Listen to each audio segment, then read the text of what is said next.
꼭 알아야 할 어제의 뉴스. 서울 도곡동에 있는 국가안보전략연구원입니다. 북한 문제와 외교안보 정책을 연구하는 국정원 산하 국책연구기관입니다. 국정원에 따르면 검찰이 오늘 국가안보전략연구원을 전격 압수수색했습니다. 연구원이 미국 스탠포드 대학의 한 단체 계좌로 용도가 불분명한 수상한 자금 200만 달러, 우리 돈으로 20억 원가량을 송금한 것이 확인되면서입니다. 취재 결과 국정원이 연구원을 송금 창구로 이용해 이 돈을 송금했던 것으로 파악됐습니다. 국정원의 특수활동비였습니다. 돈을 보낸 시점은 원 전 원장의 재임 시절인 2011년 말과 2012년 초 사이였습니다. 당시 송금에는 국정원 기획조정실 직원들 여러 명이 관여했습니다. 이들은 최근 검찰에 나와 원 전 원장의 지시를 받아 돈을 만들어 미국으로 보냈다는 취지로 진술한 것으로 알려졌습니다. 국정원과 검찰은 원 전 원장이 국정원 특활비를 개인적으로 유용할 계획을 세우고 미국으로 빼돌린 것으로 강하게 의심하고 있습니다. 검찰은 연구원에서 압수한 자료 등을 분석하는 대로 원 전 원장을 불러 자금을 보내도록 한 경위와 목적 등을 조사할 방침입니다. 2013년 3월 21일 원세훈 전 원장은 퇴임식을 이례적으로 저녁에 서둘러 치렀습니다. 사흘 뒤 미국으로 출국할 것이란 보도도 나왔습니다. 미국 스탠포드 대학의 객원연구원으로 장기 체류할 예정이라는 겁니다. 전직 국가정보기관의 장이 특별한 직책도 아닌 객원연구원을 맡는다는 건 국격을 떨어뜨리는 일이라며 논란이 일었습니다. 더욱이 당시는 국정원 댓글 사건 수사가 진행되고 있었습니다. 이번에 국정원 특수활동비 200만 달러가 미국 스탠포드 대학 내 한 단체에 송금됐던 것으로 확인되면서 원 전 원장의 미국행 계획과의 연관성이 다시 주목되고 있습니다. 댓글 수사가 확대될 조짐을 보이자 돈을 빼돌려 놓은 미국으로 출국하려 했던 것이 아니냐는 의혹이 제기되는 겁니다. 하지만 당시 원 전 원장이 출금 조치로 출국이 무산되면서 미국행 계획도 그 실체가 드러나지 않았습니다. 몰려드는 기자들 앞에서 우병우 전 청와대 민정수석은 한숨부터 크게 쉬었습니다. 그리고 작심한 듯 말을 이었습니다. 1년 사이에 포토라인에 4번째 섰습니다. 이게 제 숙명이라면 받아들이고 또 헤쳐나가는 것도 제 몫이라고 생각합니다. 검찰이 이번에 우 전 수석에게 적용한 혐의는 직권남용과 국정원법 위반 공모 등입니다. 이미 구속된 국정원 추명호 전 국장에게 이석수 전 특별감찰관 등 공직자와 민간인에 대해 불법 사찰을 지시하고 비선 보고를 받은 혐의입니다. 앞서 검찰은 추 전 국장과 최윤수 전 국정원 2차장을 상대로 우 전 수석에게 사찰 결과를 보고했다는 진술을 확보한 것으로 알려졌습니다. 검찰은 또 우 전 수석이 문화예술인을 배제하는 블랙리스트 명단을 관리하는 데도 관여한 것으로 보고 있습니다. 검찰은 오늘 최 전 차장에 대해 구속영장을 청구했고 우 전 수석에 대해서도 조만간 구속영장을 청구할 계획입니다. 특히 우 전 수석이 지인을 통해 다른 피의자들과 연락을 주고받은 정황을 포착해 증거 인멸 의혹을 집중 수사하는 등 세 번째 구속영장 청구에 만전을 기하고 있습니다. 안녕하세요. 반갑습니다. 배우 권혜호입니다. 여러분들 이주 노동자라는 말 많이 들어보셨죠? 네, 예전에는 외국인 노동자 이렇게 불렀죠. 사장님 나빠요. 우리가 그런 개그 프로에서 그런 장면을 봤던 것이 벌써 십수년 전 일입니다. 그리고 이제 그들을 우리 사회의 구성을 받아들인다는 의미에서 우리는 이주 노동자라고 부르고 있습니다. 그럼에도 불구하고 제도적으로 정서적으로 그들을 우리 사회 구성원을 어떻게 받아들일까에 대해서는 많은 고민을 필요로 하고 있습니다. 저희 이주노동희망센터에서는 그 방법을 좀 더 바깥에서 찾아보고자 합니다. 바로 이주노동자 현지의 아이들에게 공부할 권리, 펜을 쥐어주는 일입니다. 이 일에는 여러분들의 정말 많은 관심과 참여가 필요합니다. 이주노동희망센터에 여러분들이 희망이 되어주시기 바랍니다. 고맙습니다. 방송 중간에 좋아요를 눌러주시면 새날팀들에게 큰 힘이 됩니다. 미리 감사합니다. 세이나. 트위터가 진짜 언론입니다. 자, 2부 시작하겠습니다. 국민의당과 바른정당 이야기 좀 할게요. 유승민의 이중 플레이라고 저는 보는데 이 이야기를 제가 지난주인가 이야기를 했었어요. 네. 유승민은 안철수하고만 하려고 하는 게 아닐 거다. 안철수도. 그렇지. 그러니까 몸값 올리기를 서로 이렇게 보여주고 그렇죠. 있는 모습인데 네. 유승민이 이제 페이스북 같은데 우리가 뭐 국민의당하고만 합당할 생각이 있는 게 아니고 여전히 우리는 자유한국당과의 합당 가능성도 열어두고 있다 이런 식의 뉘앙스로 이제 발표를 하니까 네. 그렇지 않아도 지금 안철수의 그 통합 논의에 불만인 분들이 벌떼처럼 일어난 상황이 된 거예요. 네. 일단 유승민의 이중 플레이라고 보는 건 안철수는 약간 좀 노련한 정치인들한테 섞는 느낌이 좀 있고요. 유승민은 그것을 이용해서 몸값을 올리는 그 느낌이 있단 말이에요. 아, 근데 네. 이건 무의식 중에 두 사람의 목표가 같아요. 보세요. 유승민도 안철수도 목표가 뭘까요? 당대표 아니야. 대선 후보. 네, 차기 대권 후보예요. 그런데 큰 당에. 네. 네. 네. 큰 당의 대권 후보가 돼야 돼. 둘 다. 그 최종 목적지가 그거예요. 그리고 대권 후보만 되고 싶은 게 아니라 대통령이 되고 싶잖아요. 이게 이제 국민의 의사와는 전혀 상관없기 때문에 우리들이 지금 푸나님과 제가 하는 이 말이 우리 애청자들께서는 하나도 안 받아들이실 내용이에요. 근데 우리도 동의한다는 게 아니라 그 생각이 그렇다는 얘기를 하는 거잖아요. 그럼 보세요. 근데 나는 대통령이 되고 싶고 유력한 당의 대권 후보가 되고 싶은데 지금 내가 서 있는 곳이 어디냐? 자괴감이 듭니다. 하나는 벌판 위에, 다른 하나는 그나마 내가 둥지를 틀었던 호남에서 쫓겨날 처지가 된 거예요. 비교를 하자면은 박근혜 청와대와 특별감찰관실이 있는 모 사무실이에요. 그런 느낌. 그런 느낌이죠. 네. 그런데 보면 지지율도 꼴찌에서 누가 꼴찌냐를 다투고 있다고요. 1, 2등을 다투는 게 아니라. 그러면 공이 내가 대통령 되고 유력당이 되려면 내가 서 있는 이 상황에서 가장 내 몸집을 불려야 될 거잖아요. 그럼 몸집 불리기를 하면 어떻게 될까요? 어떻게 하는 게 좋을까? 예를 들면 지금 유승민이 자유한국당에 들어가게 되면 그게 몸집 불리기입니까? 흡수통합이지? 그렇잖아요. 그리고 안철수 쪽이 민주당으로 들어온다면 그게 굴복이지. 그게 통합이 아니잖아요. 그러니까 지금 꼴찌와 꼴찌 그 다음 두 당이 일단 합치자 이런 생각을 하게 되는 겁니다. 그런데 이제 저간의 복잡한 사정은 다 아실 테고 저는 만약에 그 안철수의 무의식의 바람대로 민주당 내에 지금 현재 우리 더불어민주당 내에 비문계가 계속 친문하고 싸우면서 분열과 갈등이 일어나고 그 결과 그 분열과 갈등을 틈타서 민주당에 들어가고 비문을 결집하고 그래서 민주당 전체의 대표가 될 수 있으면 그게 제일 좋겠죠. 제도로서의 민주주의가 흔들리고 구타는 일은 이제 없습니다. 민주주의가 밥이고 밥이 민주주의가 되어야 합니다. 근데 이게 어쩝니까? 문재인 대통령 지지율이 67%로 떨어져서 이제 그 다음에 65% 될 줄 알았는데 갑자기 70%로 오르더니 73%로 오르고 대통령 큰일 났어요. 박스권에 갇혔어. 큰일 났어요. 제가 70%가 박스권에 갇혀 있다 보니 그것뿐입니까? 아유, 역대 영부인이 대통령 지지율을 앞선 건 처음이잖아요. 이렇게 되다 보니 민주당에 가서 대권 후보가 되는 건 가능성 제로가 된 겁니다. 예. 그래서 저는 안철수 전 대표의 무의식은 중도 통합을 내세운 자유한국당 세력까지 다 모은 보수의 대통령 후보가 되는 거다. 무의식은. 유승민하고요. 안철수는 약간 좀 엘리트 느낌이 나요. 반면에 홍준표는 약간 잡놈 느낌이잖아요. 그렇다 보니까 심하세요. 뭐 우리가 그렇게 얘기할 수 있죠. 근데 홍준표 자체가 또 법에 걸려 있는 부분들이 있고 그래서 결국에는 무주공산이 될 거야라는 생각도 분명히 있을 것 같은 생각이 들어요. 그렇죠. 그리고 이제 김무성이 들어간 이유가 네, 그거라고 네, 우리가 네. 일찍이 합의한 바잖아요. 그러면 거기에는 뭐 유승민이 들어가면 유승민을 그대로 봐주고 오냐 다 내줄게 이럴까요?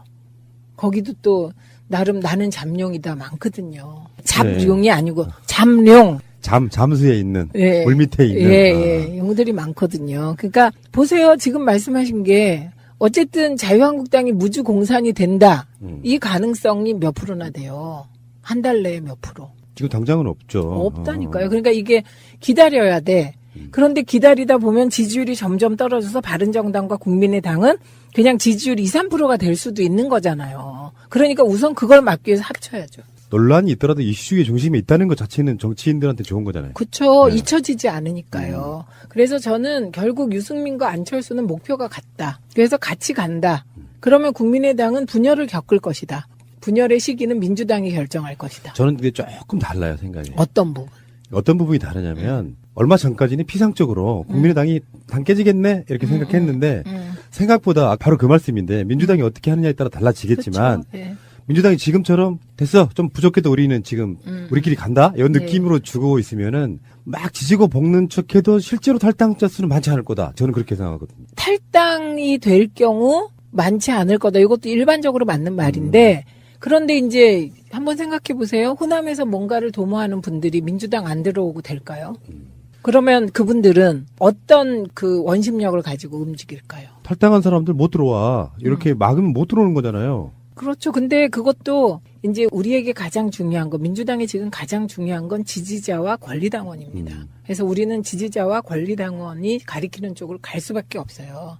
예. 그러면 이제 끊임없이 우리 당에서 지금 국민의 당과의 합당을 주장하는 세력들이 있거든요. 그건 현실 정치 공학적으로 필요하기 때문에. 개혁 법안을 통과시키려면 필요하기 때문에. 과반수 넘겨보자. 네, 그런 입장들이 있습니다. 근데 거기에 대해서 강한 반론도 있죠. 그렇죠. 예. 과반수 안 해봤냐? 그때도 개혁 법안 통과 못 시켰다. 이런 반론도 있는 상황이죠. 그런데 저는 일단 가장 중요한 건 아무도 이 이유를 모른다. 그렇죠. 그러나 장기적으로 보면 안철수는, 그러니까 유승민은 말할 것도 없고 안철수 대표는 자유한국당 쪽 플러스 어쨌든 그걸 보수 대통합이라고 해야 될지 보수 대 야합이라고 해야 될지 뭔지 모르겠습니다. 그쪽에 후보가 되는 길로 갈 것이다. 근데 안철수는 약다는 느낌이 드는 게 국정주의 이야기하면서 자기의 이제 정체성을 더 우클릭했잖아요. 네. 우리가 알고 있는 새정치는 사실 진보적 느낌이 더 강한 거였단 말이에요. 네. 그러면서 스멀스멀 저쪽으로 가고 있는데 애초에 국정주의를 주장한 이유가 틈새 시장이 아니고 저쪽에 큰 시장이 있는 거 내가 먹어야겠다 이 생각까지 하고 있는 게 보인다는 거잖아요. 그렇죠. 예. 근데 이제 유승민은 그렇다 치고 뭐 사실 뭐 관심도 별로 없고요. 안철수 씨한테는 제가 그런 얘기 하나 해드리고 싶어요. 그러니까 저는 이제 안철수 씨보다는 정치를 해본 경험은 없지만 바깥에서 객관적으로 보면 이 양반은 태도가 너무 나빠. 그러니까 태도 때문에 결국 망한 정치인 중에 하나예요. 그 싸가지 없는 말을. 그거는 빙산의 일각이고. 근데 그 빙산의 일각이 빙산의 본질을 드러낼 수도 있어요. 일단 안철수는 소통의 느낌이 없는 사람이고 첫 번째. 그리고 일반 대중의 정서를 너무 몰라요. 그리고 순진한 척 하는데 알고 보면 굉장히 그 조작이나 이런 게 능한 사람이야. 밖으로 내 보이는 태도가 반전 효과가 있어요. 홍준표가 그러는 건 그런가 보다 해서 실망하지 않아요. 오히려 기대치에 부응했다고 새끼 재밌네 이런 느낌이란 말이에요. 보통 사람은.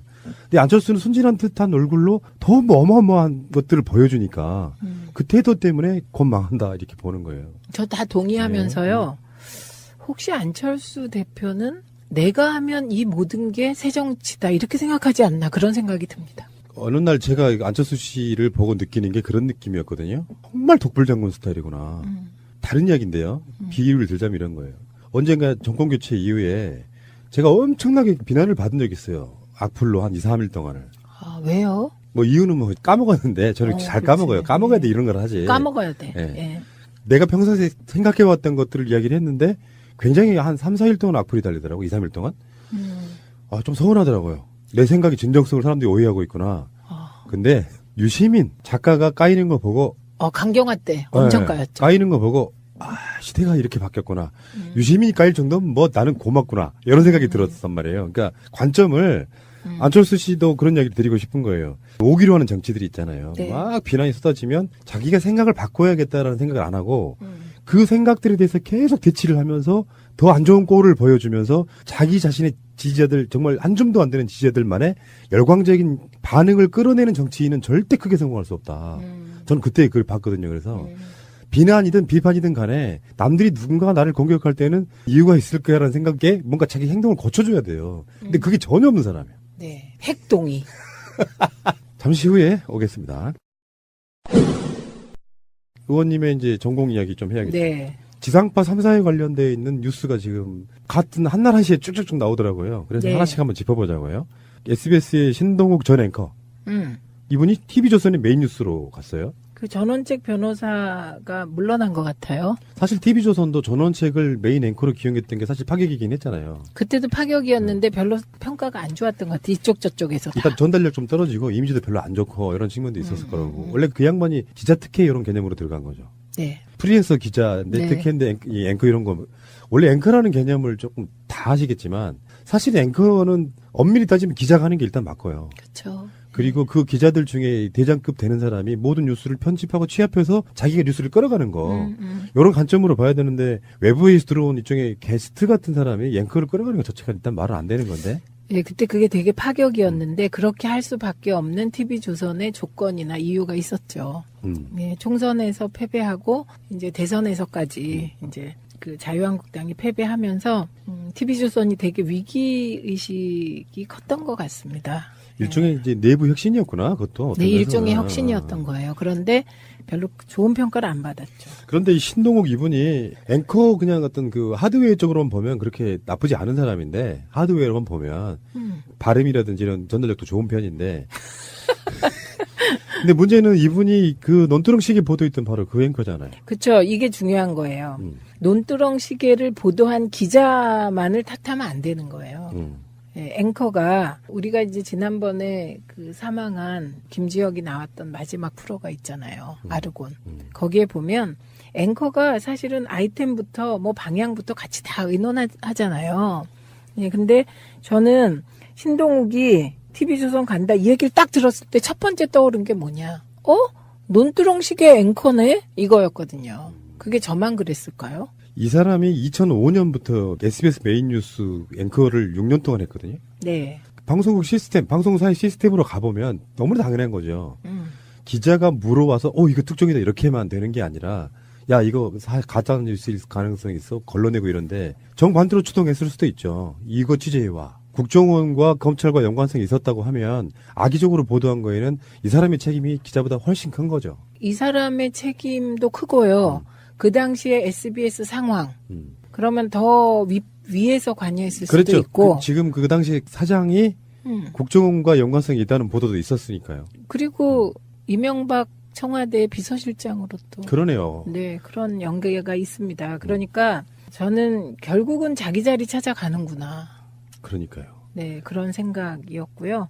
이야, 진짜 TV조선도요. 거의 SBS 사람으로 거의 각인된 사람을 이게 특제해 가니까 저는 두 가지 생각이 들었는데 하나는 야, TV조선이 진짜 지금 엄청 많은 머리를 굴리고 있을 수밖에 없는 조건이구나. 예. 일단 상업적으로 살아남아야 되는데. 그렇죠. TV조선은 엄성섭을 제외하고는 앵커란 느낌이 드는 사람이 없고요. 엄성섭은 너무 부정적 이미지가 강하고 네. 메인 뉴스 진행하기에는 모든 면에서 딸리신 분이 그분밖에 없어서 이렇게 이제 외부에서 데려와야 되는 나쁜 쪽에 어떤 이미지가 박힌 채널은 있잖아요. 네. 이렇게 사람 몇 명 바꾼다고 되는 것도 아니고 네. 제가 봤을 때는 이것도 이제 안철수랑 비슷한 길을 걷고 있는 거예요. 그 다음에 두 네. 번째는 야, 그러면 이 신모 씨는 얼마 받고 가나? 그러니까 그게 궁금하네. 저는 그런 것도 궁금하더라고요. 예. 요즘에 그 프로야구의 스토브리그라고 들어보신 적 있으세요? 응? 프로야구의 스토브리그. 스토브리그. 그냥 모르시구나. 설명해 주세요. 아이, 부끄러워라. 아니, 그게 아니고, 스포츠 뭐 관심 있는 사람은 아는 건데, 정규 리그가 있잖아요. 낮이 네, 따뜻할 때 네, 봄, 네. 여름, 가을. 네. 이제 추운 겨울에는 운동을 못 하잖아. 네. 그러면 이제 스토브, 난로를 켜놓고 하는 리그인데, 아. 그 리그가 무슨 소리냐면, 운동 경기를 한다는 뜻이 아니라, 연봉 협상하는 거예요. 그게 스토브 리그라고 불러요. 아, 그렇군요. 예, 예. 그래서 예전에는 같으면 사실 방송사 간 이적 같은 게 거의 없었잖아요. 네, 종편이 네, 생기고서야 네. 이런 일이 생겼는데, 네. 협상 테이블에 앉아가지고 가장 먼저 보는 게, 당연히 얼마의 돈을 주느냐겠죠. 그쵸. 네. 그게 제일 궁금하고, 그 다음에 이게 성공할 것인가? 에이, 성공 못해요. 성공하려면 내용을 JTBC 수준으로 바꿔야겠죠. 그걸 할 수 있을까? 그러니까 언론사의 기능을 갖고 있는 보도 기능을 갖고 있는 언론사는 상업적인 건 다른 건 없어요. 보도 자체가 샤프하고 진실이 있어야 돼. 그렇죠. 공정성 같은 게 있어야 돼. 근데 TV조선은 이미 지금 지들이 공정 보도를 한다고 해도 그 오염되어 있는 이미지를 바꾸려면 10년 걸린다고 저는 보거든요. 10년 열심히 노력해야 된다고 봐요. 근데 지금 당장 앵커 하나 바꾼다고 바뀌어지겠습니까? 근데 그게 또 어떤 딜레마가 있냐면요. 푸나님이 보시기에 보도가 바뀌었다. 이렇게 내용을 바꾸면 과거의 TV조선을 보던 그나마 열성적인 시청자들이 떨어져 나가요. 집토끼들. 그러니까 집토끼, 산토끼를 다 놓칠 수도 있는 거죠. 그러니까 예전에 손석희 사장의 JTBC 행위 저는 그렇게 분석했거든요. 국민들은 진보 대 보수로 50대 50인데 종편들이 다 보수 쪽 시청자들을 위한 방송만을 하니 JTBC는 진보 쪽을 위한 방송을 하겠다는 일종의 틈새 시장 공략도 된다라고 봤거든요. 지금 지형으로만 보면 한 20% 정도밖에 안 되는 보수 쪽을 자기들끼리 갈라먹게 하고 있는 그런 느낌도 좀 들잖아요. 그러니까 지금 JTBC가 아직까지도 적자예요. 그런데 저 적자가 질적 변화를 확 일으키면 갑자기 흑자 폭이 높아질 겁니다. 그 이유가 왜 그러냐면 그 손석희의 뉴스룸만 보더라도 처음에 시청률 1, 2% 뭐 막 꼴찌하고 그랬거든요. 그래도 손석희가 끝까지 뉴스룸의 그 포맷과 뭐 이런 거를 다 고수해서 지금은 뭐 거의 최고잖아요. 예. 그런데 그때 중요한 게 광고 단가입니다. 광고 단가가 깎아서라도 광고를 많이 붙이고 싶잖아요. 심리가. 그거를 홍석현이 하지 말라고 했다는 거 아니에요. 알겠습니다. 제값 받고 팔겠다. 예, 알겠습니다. TV조선으로 간 SBS의 논두렁식의 보도했던 앵커 뭐 그런 얘기였고요. 에휴, 사람 그냥 잘 가라. 어차피 아웃오브 안중인데 뭐. 빠이빠이 빠이빠이요. 지금 방통위가요. KBS 네. 이사 해임 절차를 착수했다 그러는데 문제는 네. KBS 이사들이 전체 11명 가운데 퇴직한 1명을 빼고 10명 모두가 업무 추진비를 사적 용도로 너무 많이 써가지고 이 사람들에 대해서 정도가 심한 사람들은 해임해야 된다. 이것을 지금 방통위가 절차에 착수했다는 거 아닙니까? 네, 저는 이거 보고 깜짝 놀랐어요. 진짜 KBS가 얼마나 시체말로 X판이 됐냐 이거 보여주는 거예요. 개판이요? 네, 우리 때는 이런 거 상상할 수 없습니다. 왜냐하면 이건 방통위가 얼마나 일을 안 하고 관리 감독을 소홀히 했냐. 예, 이거 책임져야 될 일이에요. 방통위 직원들. 이게 말이 됩니까? 우리 2006년, 2007년 이때는요. 정말 제가 얘기했잖아요. 1,800원 갖고 문제 삼았다고. 진모 의원이. 저의 카드 문제. 혹시 진성호? 예, 그런데 그래갖고 1,800원이 문제될 정도의 분위기는 뭐냐면 그때는요. 영수처리 다 해야 되고요. 예를 들면 일정 액수 이상을 누구와 식사를 하면 식사한 사람 이름을 다 내야 돼요. 써가지고. 그러니까 철저하게 했어요. 영수 처리를. 근데 이거는 영수 처리 한 번만 해도 그 다음에 막을 수 있는 일이거든요. 그러네요. 네. 그러니까 관리 감독 엄청 소홀히 했다는 거고 요거 하나 보면 작은 걸 보면 전체를 안다고 KBS 진짜 정상화 하려면 사장 가시는 분은 엄청 고생하시겠습니다. 장차. 보니까요. 이분들이 법인카드를 어떻게 썼냐. 개인적 식사비, 음료 구입비 351만 원어치 썼고요. 개인 사용 목적의 물품, 식품 구입비 229만 원어치. 단란 주점 이거 좋다. 단란 주점 이용 대금 186만 원어치. 네. 음반 구입비 143만 원어치. 요거 좀 문제처럼 보이는데. 동호회 회식 등 사적 모임 식사비 111만 원어치. 이렇게 썼고요. 요거 제가 설명을 좀 드릴게요. 무슨 건지. 여기 개인적 식사비, 음료 구입비 511건 요건 뭐가 문제가 된 거냐면 예를 들면 이 KBS 이사 업무 수행과 관련하여 밥 사 먹은 거 문제 안 돼요. 이런 거 주로 문제되는 경우는 토요일 날, 일요일 날 집 주변에서 가족과 식사했다 이런 얘기입니다. 뭐 가족이 아닐 수도 있고. 어쨌든 누군지 그런 거 걸리는 거고요. 그다음에 개인 사용 목적 물품 식품 구입비 22건 이거 있잖아요. 이건 뭘 얘기하냐면 이게 가끔 가다가 카드나 이 공급 유형이 문제되는 게 여성들이 슈퍼마켓에 가서 장 본 게 문제가 돼요. 그게 다 개인적으로 개인 사용 목적 물품 식품 구입했다는 겁니다. 지금 일반적인 얘기예요. 아유 단란주점 이거는 뭐 얘기할 말할 것도 없고. 그다음에 음반 구입비 같은 거 이것도 개인적 목적 물품에 해당되는데 아마도 음반 구입이 너무 특이해서 이렇게 별도 목록으로 뺀 것 같고요. 그다음에 동호회 회식 등 사적 모임 식사비 8건도 이 동호회가 언론 관련 단체이거나 예를 들면 KBS 직원들을 사줬거나 하나도 문제 안 돼요. 이게 완전히 언론과는 아무 상관없는 사람들하고 먹었다 이 말이에요. 예. 그 중에서 그 이사들 중에서 10명이 이게 아마 지들 간에는 당연한 게 받아들였던 게 아닌가 싶기도 해요. 상식적으로 생각해보면 이거 아닌데 문재인 대통령도 오죽했으면 특수활동비 부분도 있고 급여, 생활비 부분은 청와대에서 나오는 돈을 쓰지 않겠다. 내 월급으로 쓰겠다고 하는 정도인데. 너무 양심적인 대통령이세요. 근데 그 돈 조금 아껴서 우리도 밥 좀 사주세요. 그 이사들 중에서 차기환 씨 굉장히 많이 들어본 인물일 거라고 생각합니다. 여러분. 1위예요. 1위. 448만 원 썼는데 이분이 세월호랑 아마 연관이 있지 않았어요? 있었죠. 이분이 448만 7,730원이에요. 이분은 KBS로부터 휴대폰을 지급받고도 추가로 휴대전화 단말기 등을 업무 추진비로 따로 구입했고 뭐 등등의 뭐 본인 사무실 인근의 카페 등에서 개인적인 식사비, 음료 구입비들 다 그런 식으로 이제 뭐 썼던 거고요. 애견 동호인 행사에서 정말 이분 또 개를 사랑하시네요. 법인카드를 사적으로 사용하고 동호인 회식비 결제, 카페 이용, 개인적인 해외여행에서의 식사 음료비 이런 것들도 법인카드를 이분이 썼다. 강의사예요. 강의사. 애견 동호인 행사에서 법인카드를 사적으로 사용했다는 의혹을 받은 건 그렇구나. 강의사예요. 알겠습니다. 예, 요 사람이 문제가 됐던 거예요. 계속. 예, 강의사인데 이분보다 지금 이 차기환 이분이 산 휴대전화 단말기를 업무 추진비로 따로 구입했다는 거. 요거는 이제 어디에 썼나 진짜 궁금한 대목이죠. 그러니까 이것도 공적 자리고요. 사실 공적 자금인데 네. 이거를 이렇게 법인카드라는 용도가 원래 공적인 업무에 관련된 일만 쓰라는 거잖아요. 네. 근데 왜 이런 식으로 뭐 이사의 구도가 바뀔 수 있다는 건데 설명 좀 해주세요. 네, 그러니까 지금 KBS 이사 중에 한 분, 구 여권 이사 한 분이 그만두신 상태입니다. 예. 그러니까 KBS는 총 11명이에요. 근데 이게 7대4 구도였거든요. 그런데 한쪽이 그만두고 한쪽으로 넘어왔으니까 지금 6대5가 된 거죠. 예. 이 6은 구 여권이고 5는 지금 여권이고요. 그렇게 돼 있는 상태입니다. 근데 지금 문제가 되는 차기환 이사하고 강모 이사는 빨리 그만두셔야 될 것 같아요. 예, 그래서 2명이 그만두게 되면 거꾸로 7대4가 되는 거죠. 그러면 지금 현재 고대영 사장을 해임시킬 수 있다 이런 거죠. 네, 그런 거죠. 근데 이제 거기서 중요한 게 이인호 이사장이 버티고 있으면 안건 상정을 안 할 수가 있잖아요. 예, 버티고 이러면 복잡해질 수 있으니까 지금 이인호 이사장이 빨리 그만둬야죠. 상황이 이렇게 되면. 근데 이분은요. 이번 법인카드 보면 집행금지 위반은 뭐 3만 원 가량인데 사적 사용으로 의심받을 수 있는 사례가 압도적으로 많았다 이거죠. 그 161회에 걸쳐서 2,821만 원을 이게요. 막 대부분의 금액을 KBS 관계자에게 명절 선물을 주거나 자택 인근 주말 공휴일 식사비로 집행했다는 거예요. 자, 부도덕한 세력들은 어디 가나 이렇게 표시가 좀 나는 것 같고요. 그렇죠.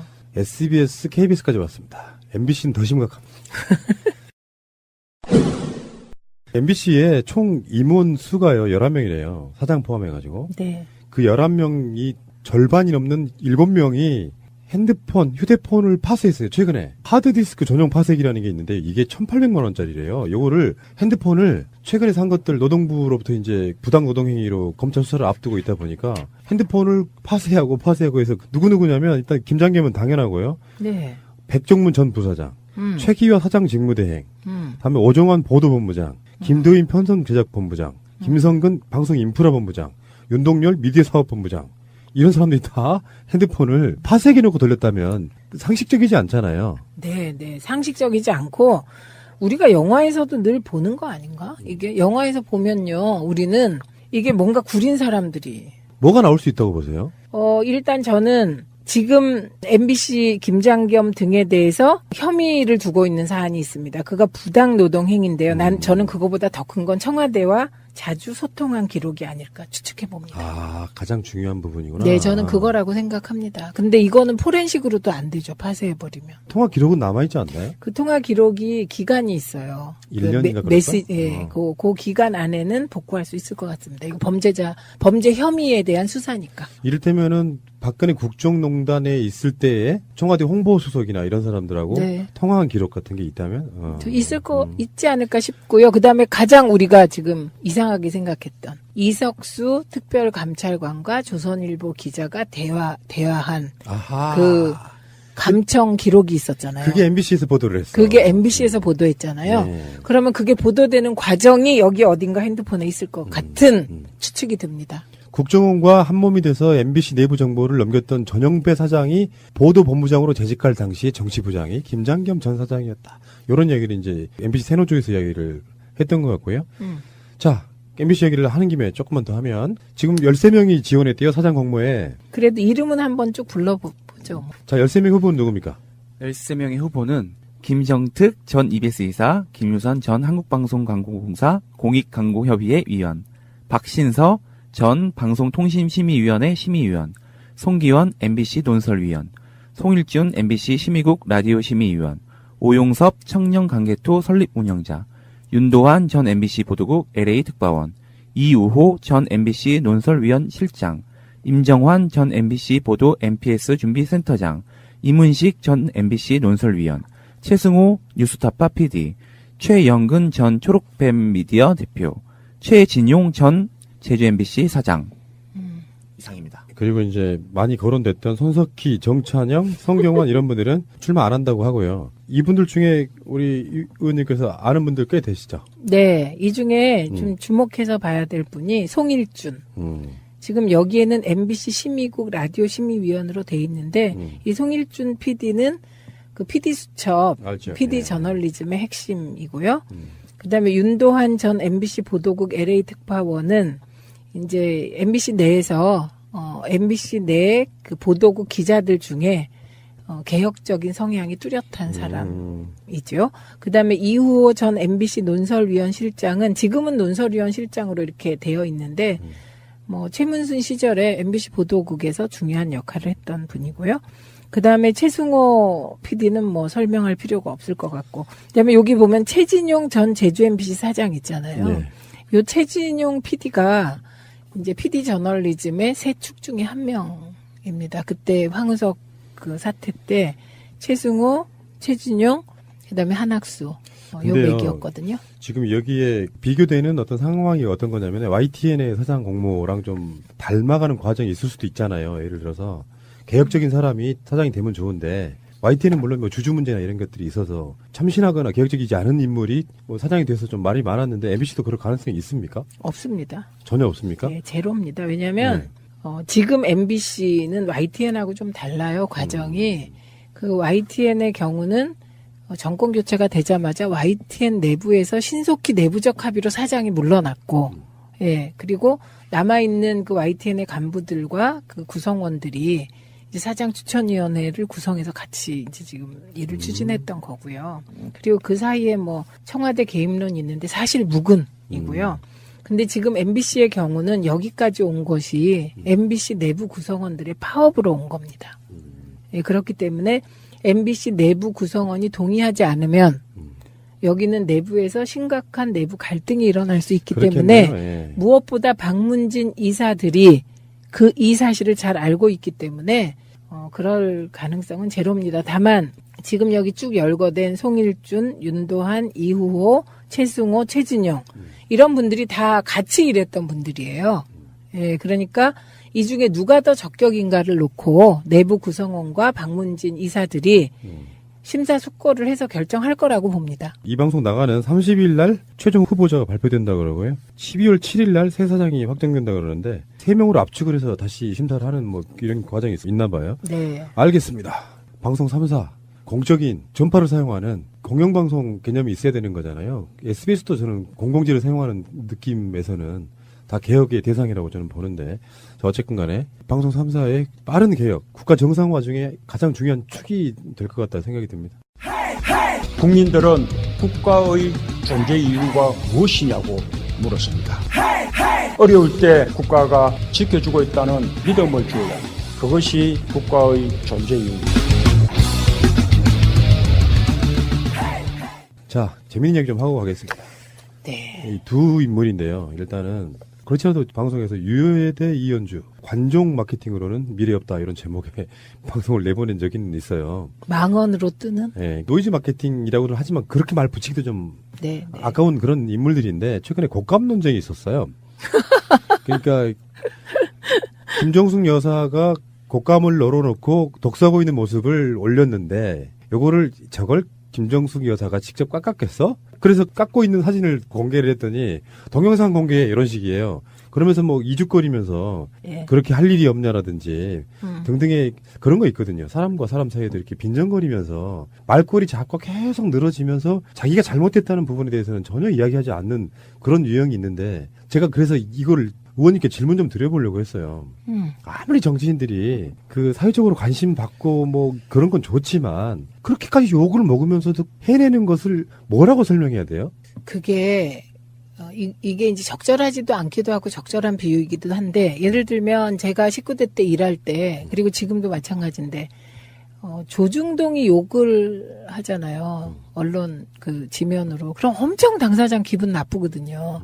그래서 기분 나빠 있으면 선배들이 조중동이 그렇게 비판하는 거 보니까 진짜 일 잘하는 거야. 이렇게 얘기를 합니다. 그런데 지금 저쪽에도 똑같은 거죠. 지금 인터넷상의 네티즌들은 다 친문이고, 뭐고, 정체 모를 모바일 세력이고, 그러니까 저쪽에서 욕먹으면 그거는 진짜 좋은 거야. 이런 그 자기 착각에 빠져 있을 것 같습니다. 그쪽은 나쁜 식으로, 우리는 맞는 거였고요. 근데 상대적으로 이런 게 있단 말이에요. 대통령 영부인이 치맛바람을 일으켜서 무슨 권력자들, 재벌들 만나고 다니는 것도 아니고 되게 서민스러운 행보를 하고 있는데 거기다 대놓고 대통령 공격할 게 없으면 영부인을 공격하는 그런 모양이 지금 유여해와 홍준표가 그런 식으로 나오고 있거든요. 그러니까 더 분노스러운 거예요. 근데요, 제가 요 꽃감 부분은 말씀드리자면 그 사진에 나온 감수를 세보시면 그게 몇 개 안 됩니다. 우리 견지에서는. 꼭 그 감 하나를 깎는데 드는 시간이 우리처럼 주부생활 30년 숙달된 조교들은 하나 쫙 까는데 1분밖에 안 걸립니다. 샤샤샥. 김정숙 여사님 손 무지하게 빠르십니다. 그래서 우리가 양산에 놀러 가시면 직접 음식을 다 해주셨어요.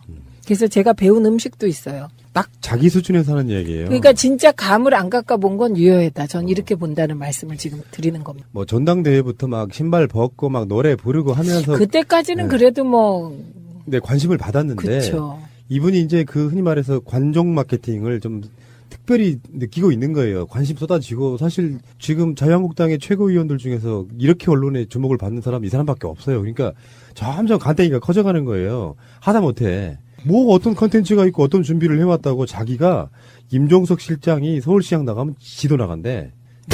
이게 어떤 관점으로 봐야 되냐면은 흔히 말해서 관심 종자라고 부르는 이런 분들한테는 관심을 안 주는 게 답인데 언론들이 그것을 계속 부추기면서 이 사람의 비중을 높여주는 방식으로 지금 뜨고 있는 거거든요. 그렇죠. 저는 진짜 이상한 게 홍준표 대표 수준의 막말을 추미애 대표가 했다면 그냥 아웃입니다. 예, 이제 보호받고 있어요. 언론에서. 그래서 제가 자유한국당 최고위 내에 막말 남매, 예, 홍류 남매. 이게 진짜 이 망언이 점입 가경일 뿐만 아니라 이거는 이제 곧 그 부메랑이 돼서 본인들께 이미 그렇죠. 부메랑 되지 않았어요? 홍준표 대표는 그 특활비 번복으로? 지금 유해하고 홍준표하고 둘 중에 누가 더 셀까요? 저는 유여해가 세다고 봅니다. 정치적으로 누가 세냐 이런 것도 있지만 그게 아니라 이 상황. 최고위원회의에서 유해가 말이 너무 지나쳐가지고 홍준표가 제지했답니다. 유해에서 권력은 센데 이 상황에서 막말이나 계속 막 던지는 걸로는 세다 이 말입니다. 왜냐하면 그렇죠. 개념이 무개념이기 때문에. 그렇죠. 무개념이란 말 정말 잘하셨어요. 네. 합리적으로 두루 살피면서 해야 될 말만 하는 게 아니라 굉장히 상기되어 있는 거예요. 근데요. 가만히 생각해 보시면 전 저러는 게 약간 이해가 돼요. 왜요? 왜냐하면 대통령도 막강인데 영부인까지 막강이거든요. 그러니까 이게 이제 대통령 지지율이 이게 200일이 됐는데도 돼가는데도 70%를 넘은 박스권에 갇혀 있는 그것도 지금 어떻게 대응해야 될지 모르겠는데 영부인의 지지율이 더 높고 앞으로 영부인이 어떤 행보로 또 국민들께 기쁨을 줄지 예측 불허인 거예요. 근데 저는 이런 얘기 하나 드리고 싶어요. 정치하시는 분들 중에 유해 씨 같은 사람들한테 드리고 싶은 충고예요. 전 방송하면서 최소한 이명박근혜랑 싸우면서 같이 싸우는 팟캐스트들에게 단 한 번도 싫은 소리 해본 적이 없어요. 왜 그랬을까요? 마음에 들어서만 그랬을까요? 그게 중요한 건 아닌 거예요. 이런 분들이 그런 논란을 굳이 만들어가지고 내가 유명해지고 싶은 생각도 없고 방향성이나 조금 어떤 색깔은 좀 달라도 배려해줄 건 배려해주는, 그러니까 어떤 그 상도이라는 게 있는 거잖아요. 넘지 말아야 될 선 같은 거는 지키려고 엄청 노력했다라고 말씀드리고 싶은데, 정치하는 사람들이 이렇게 한 줌도 안 되는 지지자한테 칭찬받으면서 막 뭔가 하는 모습이 결국에는 자기 자신의 정치적 위상이랄까 질이랄까 이름을 더 떨어뜨린다는 거를 알아야 돼요. 이럴 때 우리 남편은 부산 사람인데 뭐라고 하냐면요. 시끄럽다고만 이렇게 합니다. 유여에 대해서. 홍준표도 마찬가지예요. 페이북에다 쓴 글인데 사회주의 경제정책으로 서민들이 살기가 더욱 팍팍해져가는 마당에 미치겠다 진짜. 무슨 뜻인지도 모르겠어요. 지들은 더 뭐라고 설명해야 되나? 그러면 뜻을 모르시는 걸 거야. 그냥 던지시는 거야. 빈익빈 부익부가 심화된 자본주의 경제정책을 했던 분들이신데. 자, 어쨌든 간에 그런 마당에 말춤이나 추면서 축제를 즐기는 저들 이렇게 표현했어요. 말춤은 이제, 홍준표 대표도 쳤어요, 대선 때. 그러니까. 그때는 안 어려웠나? 지금 그 문재인 대통령이 이제 아세안 거기 갔을 때 교민들하고 행사 같은 데서 싸이의 그 음악이 나오면서 이렇게 같이 호응해준 그걸 갖고 물고 늘어지는 거예요. 그게 너무 폭발적 인기였기 때문에. 그래, 어쨌든 지금 우리는 인이수기 화이팅! 이거죠, 뭐. 어쩔 수 없다고 생각이 들어요. 그 모든 것이 싫은 사람들은 뭘 해도 싫을 거예요. 부러워서. 객관적으로 봤을 때 노벨 평화상 같은 거 받는 거 있잖아요. 그것도 싫어서 못 받게 했던 사람들이니까 칭찬 자체라는 건 없는 거예요. 상대방한테. 이 사람들 입에서 보니까 문재인 대통령 정말 잘하는 거 맞네. 한마디 한번 들어보고 싶어요. 곧 나올 것 네. 같아요. 안철수가 욕먹는 지점도 똑같습니다. 네. 반대를 위한 반대를 일삼다 보니 잘하는 것마저도 못한다고 얘기하니까 결국엔 국민들부터 멀어지는 거거든요. 공감력 떨어지는 사람들. 제가 그런 얘기 한번 드린 적이 있습니다. 국민들이 생각했을 때 문재인 잘하네? 라고 생각하고 있는데 정치인들이 갑툭튀해가지고 안철수든 홍준표든 못하는 거라고 이야기하면 국민들도 내 말이 맞음을 증명하려고 해요. 그러니까 반감이 없던 사람들한테 반감이 생기기 시작하는 거예요. 다시 돌아갈 수가 없는 거죠. 그러니까 지지율이 높을 때는 찍소리 말고 칭찬만 해주셔도 됩니다. 그게 사람들 방법이에요. 그렇죠. 예. 예, 그리고 뭐 그런 일은 안 생기겠지만 실수하길 기다리십시오. 그냥 5년 내. 네, 알겠고요. 의원님과의 좋은 시간. 이주영 실장님은 늘 뭐 힘드시겠지만 즐거운 시간이었습니다. 아니 졸리는 시간이었습니다. 깨먹는 냄새 때문에 좀 힘드셨을지도 모르겠다. 달콤합니다. 저런 멘트를 할 줄 아네요. 그러네요. 자, 수고하셨고요. 감사드리겠습니다. 고맙습니다. 완전한 대한민국 문재인과 손잡고 다시 하는 우리 대한민국. 끊지 마세요. 끊지 마세요.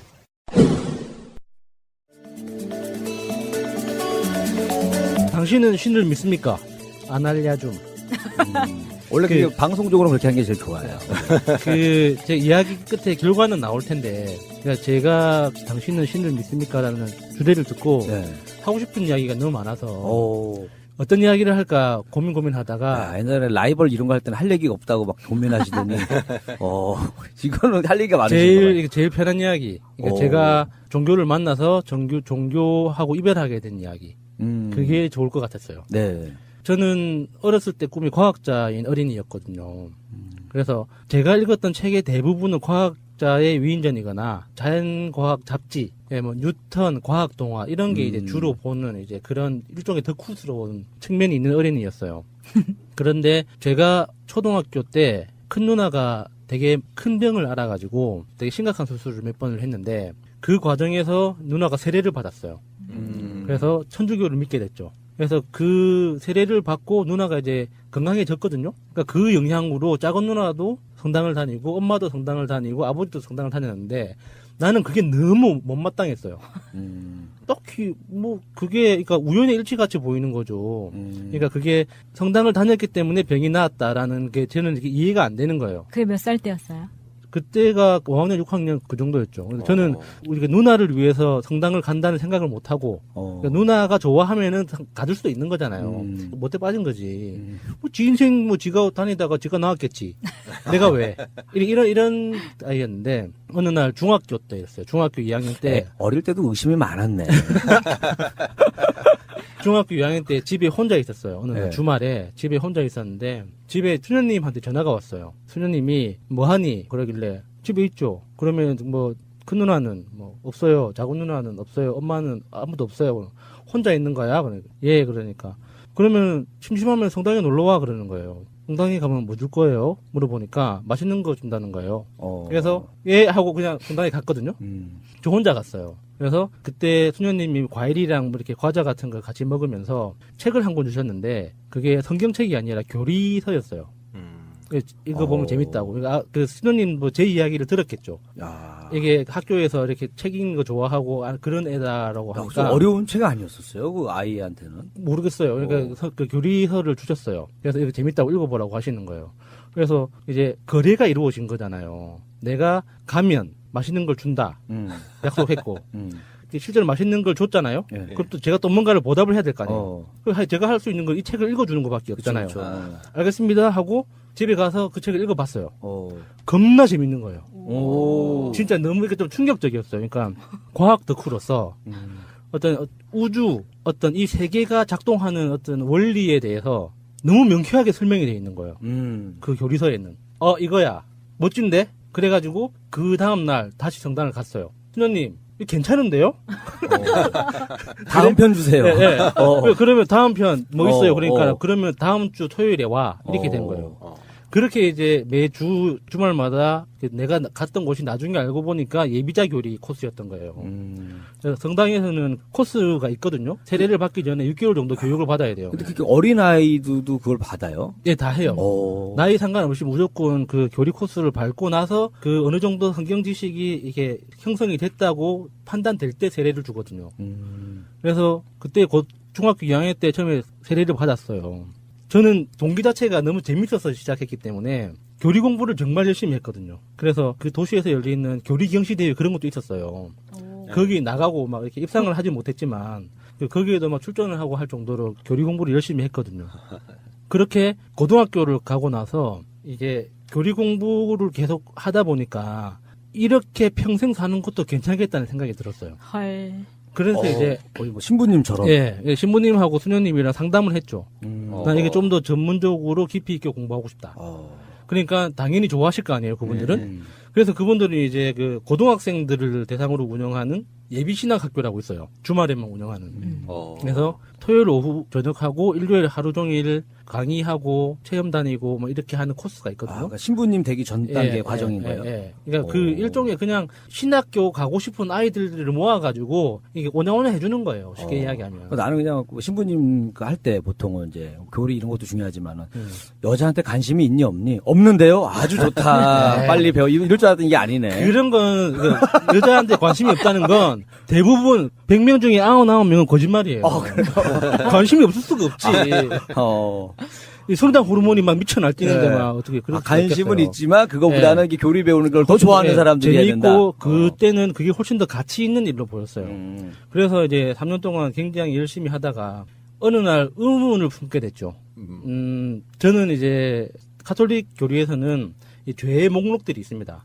이게 여기서부터 여기까지는 죄고 여기서부터는 괜찮고 이거를 넘어가면 죄가 되고 하는 뭐 그런 그 죄의 목록들이 있거든요. 거기에 제 발목을 붙잡았던 게 자유행위라는 거였어요. 그 10대 청소년한테 자유행위는 일종의 생활 어떤 피할 수 없는 유혹 같은 거잖아요. 스포츠? 예, 그렇죠. 그러니까 이거에 대해서 저는 굉장히 고민이 많았어요. 죄책감이 아니라 죄책감도 있었지만 이해됩니다. 이게 자유의지라는 이슈와 자유행위하고 딱 붙여놓으니까 도저히 이해가 안 되는 거예요. 자유의지라는 건 내가 내 욕망이나 내 마음대로 선택할 수 있다는 선택 가능성에 대해서 열려 있다는 거잖아요. 근데 자유행위가 죄가 된다는 건 내 행위의 어떤 선택은 하지 말라는 제약 조건이 걸려 있는 거잖아요. 그렇죠. 그게 이제 약간 음란하고 같이 그러니까 쌓여서 가는 그거는 거죠. 일종의 이제 그러면 자유가 아닌 거죠. 그러니까 신이 인간에게 제공했다는 가장 중요한 선물 중에 하나가 자유의지인데 자유의지에 조건을 걸어놓은 거예요. 그래서 저는 그게 이해가 안 되는 거야. 왜 이런 식으로 인간을 만들어 놨느냐. 그래서 이제 그때부터 신부님하고 이제 논쟁이 붙기 시작했죠. 그걸 이제 빠져나가는 방법이 야한 영상을 보고 하는 게 아니라 그냥 애국가 틀어놓고 하고 그러면은 이게 음란하고 상관이 그냥 운동인 거예요. 운동. 그러니까 아령 드는 거랑 똑같은 거예요. 화면 자체를 스머프 보면서 하고 그러니까 이러면은 이게 괜찮은 그러니까 거죠. 어렸을 때 책만 보고 그 자란 애가 그 생각을 못 했던 거예요. 그러니까 그거를 빠져나가는 방법이 있었는데 나 주변에 좋은 친구들이 너무 많아가지고 그러니까. 정말 풍부한 컨텐츠를 제공받았거든요. 그런 걸 보고선 잊어버리고 마지막 그거 행동할 때는 이제 애국가를 틀어놓고 한다던가 다른 거 책을 읽으면서 한다다 그랬으면 괜찮았죠. 그러니까 자유의지와 죄의 관계에 대해서 고민하다 보니까 이거 뭔가 내가 불합리한 굴레 속에 들어가기로 작정했다는 느낌이 딱 드는 거예요. 나도 그 마음 이해가 돼요. 그래서 이거 뭔가 아니다 싶은 그때가 고3 중반 때였어요. 고3 여름방학 때쯤이었는데 이거 뭔가 내가 속은 것 같다는 느낌이 드는 거예요. 그래서 그때부터 이제 미사는 안 보고 안 드리고 이제 수녀님이랑 그 신부님이랑 주기적으로 이제 상담을 했죠. 나는 이게 도저히 이해가 안 된다. 인간의 자유의지가 만약에 신이 죄를 짓지 못하도록 설계를 했다면 그 생각을 못 해야 될 거 아니에요. 그러니까 그래도 말을 고급스럽게 하니까 자위의지가 아니라 자유의지로 자꾸 얘기를 하시네요. 자꾸 얘기하시네요. 자유의 의지? 그게 만약에 정말 죄고 인간을 위해서 우리를 이렇게 만들어 놨다면 우리는 그 욕망 자체를 생각할 수 없어야 하는데 욕망은 느끼게 해놓고 그걸 하지 못하도록 강제한다면 이거는 벌 주는 거지 않냐. 그러면은 신이 인간을 그러면 이런 목적으로 창조한 거야? 이게 납득이 안 되기 시작한 거죠. 그래서 그거에 대해서는 이제 마지막에는 신부님도 인정하셨어요. 그거는 인간의 지성으로는 이해할 수 없는 거기 때문에 그래서 이제 우리가 계속 고민하고 이제 정진해야 된다 이런 이야기였는데 하나님의 깊은 뜻을 우리가 어떻게 알겠니? 그래서 이제 이렇게 마무리 넘어가셨을 것 같아요. 하지만 저는 속으로 그러지 않았죠. 속으로 족가 이랬죠. 나는 용납할 수 없어. 그래가지고 그러니까 결국에는 신학교 가는 건 자위 때문에 종교를 버렸다는 얘기네. 자위하고 싶어서. 첫 번째 이유는 자위의지 때문에. 자위의지 때문에 포기한 거고, 두 번째는 이제 제가 짝사랑했던 여학생이 오빠는 정말 멋진 대학생이 될 수 있을 거야라는 그 말 한마디에 신학생은 멋있지 않아. 그래 때려쳐야 돼. 이렇게 해가지고 그냥 대학을 하기로 결심을 했던 거죠. 그 여학생이 이제 그렇게 얘기한 거에 또 많이 흔들렸다는 거는 이제 자위의지에서 이제는 이성과의 이제 이걸 넘어갈 수 있다는 걸 염두에 해놓고. 그리고 제가 고등학교 3년 동안 저를 보면서 확인한 건 제가 여자를 겁나 좋아한다는 거예요. 그래서 이거는 너무 위험이 많다. 내가 신학교로 가는 건 너무 위험이 많아서 안 되겠다. 이런 생각도 했죠. 왜냐면 자위의지 때문에도 이렇게 화를 내신 분인데 만약에 섹스를 못한다고 해봐 난리가 날 거예요. 죽여버려 막. 난리가 날 거예요. 잘하셨어요. 잘 버려주셨어요. 감사합니다. 이제 그렇게 신학대학 진학하는 거를 포기하는 과정에서 이제 여러 가지 공부를 했다고 했잖아요. 교리 공부를. 그 중에 되게 친했던, 그러니까 문재인 대통령이 다녔던 성당에 친한 친구가 있었거든요. 그래서 그 친구랑 이제 공부를 많이 했어요. 우리는 호기심이 많아가지고 뭐 이슬람 교리서도 찾아보고, 뭐 불경도 찾아서 읽어보고, 기독교 성경도 읽어보고, 코란도 읽어보고, 힌두교 뭐 이런 거 힌두교 그 번역서 읽어보고 이렇게 여러 가지를 읽어보면서 그 당시 이제 그 도를 아십니까? 그쪽 종교들도 한번 찾아보고 이렇게 하면서 이게 종교의 기본 뼈대가 굉장히 공통점이 많구나라는 거를 알게 됐거든요. 그러면서 이제 지금은 제가 그 신의 존재에 대해서 어떻게 이야기를 하냐면 신의 존재를 묻는 것 자체가 잘못됐다고 보는 거예요. 그러니까 예를 들어서 우리가 신을 믿습니다라고 말하는 순간 신을 믿는다고 말하는 그 증언 자체가 신을 부정하는 거거든요. 이게 뭔 소리예요? 신이 없기 때문에 신이 있다고 믿어야 되는 거예요. 그러니까 예를 들어서 누군가가 신은 없어, 신은 존재하지 않아라고 말하는 순간 신이 존재한다는 걸 전제해야지 신을 부정할 수 있는 거거든요. 그러니까 신이라는 나는 나다라고 아까 말씀하셨던 것처럼 신은 인간의 어떤 증언하고 상관이 없어요. 그러니까 신의 존재에 대해서 신경 쓰는 건 인간밖에 없는 거죠. 그러니까 이 지구상에 살아있는 생명체들 중에 신적 존재에 대해서 따지고 믿거나 부정하거나 싸우는 존재는 인간밖에 없어요. 대부분은 그 생명체의 원래 본질적인 의무는 살아남는 거예요. 살아남아서 나의 DNA를 다음 세대로 전달하는 게 생명체의 기본적인 임무거든요. 그러면 그게 신이 디자인했든 아니면은 자연적으로 발생해서 우리가 그렇게 본능적으로 그런 행위를 하게 되든지 간에 그냥 하루하루 내가 인간으로서 어떤 사회적인 존재로서 그냥 성실하게 살아내고 그 다음날 건강하게 눈 뜨는 게 더 중요한 거지. 신이 존재한다고 해서 내 삶이 달라지고 신을 부정한다고 해서 내 삶이 더 나빠지거나 좋아지지 않거든요. 근데 사람들은 이상하게 인간만 그런 걸로 싸우는 거예요. 아니 왜냐면 인간만 그렇게 만들었으니까 혼을 넣어줬으니까 제가 성경대로라면 들었던 이야기 중에 그러니까 내가 어떻게 살아야 할까에 대해서 답을 직접적으로 제공해 주는 사람은 아니지만 콩나물 콩 한 알이 이 땅 속에 심어져 있는 콩 한 알이 새싹이 될 때 그 콩이 어떻게 그 두꺼운 흙을 뚫고 올라오느냐라고 누군가 물어봤을 때 콩은 자기가 콩인지 모르기 때문에 뚫고 올라온다는 거예요. 저는 그 이야기 듣고 굉장히 충격받았거든요. 우리는 너무 어떤 사전에 딱 정해진 답을 원하는 거예요. 그냥 우리가 살아갈 때 내일 무슨 일이 일어날지 모르잖아요. 내일 우리가 이 자리에서 일어나서 나가다가 번개 맞아 죽을 수도 있는 거고 내일 아침에 건강하게 일어날 수도 있는 거예요. 우리는 모르는 거거든요. 그런데 사람들은 내일 아침에 건강하게 일어났으면 좋겠다는 희망이 종교가 됐다고 생각하거든요. 그런 믿음을 가진 사람에 의해서 만들어진 거다. 예. 이렇게 보신다는 거죠. 그러니까 콩이 새싹이 될 때 자기가 콩이라는 걸 인식하지 않기 때문에 흙을 뚫고 올라오는 거지. 나는 콩이야. 나는 이게 이렇게 조그마한 콩이고, 콩은 새싹이 돼봤자 조그만해서 아무것도 뭐 안 돼. 그래서 내가 이 힘든 이게 두꺼운 흙을 어떻게 뚫고 나가지 걱정하기 시작하면 그 콩은 새싹이 되지 못하고 그냥 말라 죽어버리는 거예요.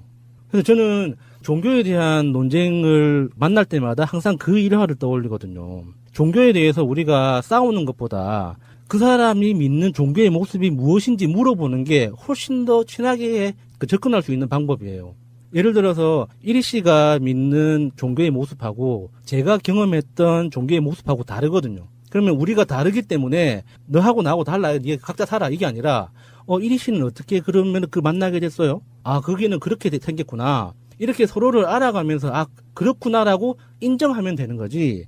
그 이리 씨가 믿는 모습 때문에 내 삶이 달라지는 건 아니거든요. 네. 그 중에 이리 씨한테 본받을 게 있으면은 내가 본받아서 따라가는 거고, 아닌 거는 나는 저거는 좀 조심해야겠다라고 가는 거지. 그게 신적 존재의 증명 여부하고는 아무 상관이 없다는 거예요. 그러니까 저도 사실은 오늘은 두 분의 얘기에 저는 그렇게 제 생각을 많이 넣지는 않았어요. 그러니까 청취자가 들었을 때 일반적으로 생각하는 거에서 많이 벗어난 거에 대해서만 제가 일반적으로 이렇게 생각하고 있습니다라는 얘기를 난 깔아줬을 뿐이지. 그러니까 그게 이제 제가 예를 들어서 기독교 경험이 있다고 하시길래 제가 그렇게 예를 끼리시로 든 건데. 그러니까 그런 종교적 논쟁에서 우리가 너무 그러니까 선입견을 가지고 있는 거예요. 사실은 그 사람이 어떤 종교를 믿고 어떤 정치적인 태도를 가지고 있느냐보다 어떻게 살아가느냐 하는 게 훨씬 더 중요한 거거든요. 근데 이제 그거가 개인적인 생각이기 때문에 제가 얘기는 안 하지만, 그러니까 어차피 종교라는 주제가 있어서 제가 이제 아는 게 기독교다 보니까 사실은 거기서도 얘기하는 게 하나님을 모르는데 착하게 살았어. 천국 갈 수 없다라는 게 이제 기독교에서 말하는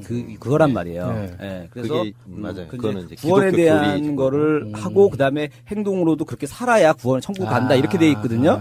근데 이제 앞에 게 빠진 거예요. 믿음 없이 그러면 난 착하게만 살아요. 저는 그게 굉장히 좀 과격한 표현이긴 하지만 저는 죽어서 지옥 갈 거라고 항상 그렇게 이야기하거든요. 꿈을 이루실 거예요. 예, 그러니까 저는 제가 강조하고 싶은 건 우리가 말하는 신적 존재로서 형상화된 가장 유명한 사람이 예수란 말이에요. 그러니까 신이 그렇게 대단한 존재라면 그 자신의 아들을 한 명만 보냈을 리는 없거든요. 그럼 많이 났다. 그때도 약간 다중이돼서 여러 명 났을 거다. 그렇죠. 얼마나 이제 다양하게 그 목동 아닙니까? 근데 이제 이렇게 생각할 수도 있잖아요. 굳이 좀 완벽하게 딱 하나만 딱 나서 보낼 수도 있는 거지. 굳이 여러 안 날 수도 있는 거고. 원리원. 네, 원리원으로 충분하니까. 그리고 아까 전에 또 이런 얘기도 하셨었어요. 너무 비슷하다.